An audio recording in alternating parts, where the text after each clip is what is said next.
Good afternoon, everybody. This is TJ Muehlman, founder of Standard Education, with a brief tutorial on a brand new feature that we just rolled out that I'm incredibly excited about.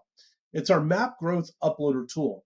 It's going to make it super simple to take map growth data and import it into Standard Education and start using that data in minutes instead of days and weeks.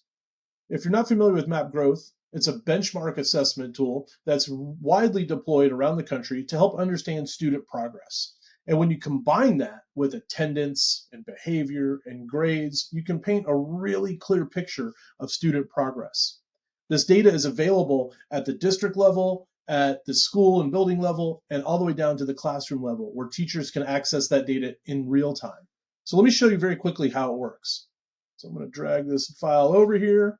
This is a sample file that comes straight from Map Growth. It's the combo student assessment file. It tells me this is for the winter 2025-26 term. It's for our demo school district, Garden School District. And as soon as I click upload, it's going to be available. Let me show you that here in just a second. Okay, so our data is uploaded. Took just a minute. And the byproduct of that is actionable, useful data in minutes. So let's look at this dashboard. This dashboard shows data at the district level, which how your schools are performing, at the building level, how an individual building is doing, all the way down to individual students. And so what's really cool is you can see how these students are performing from fall to winter to spring, both their quintiles, which is the color-coded section, as well as their test percentiles.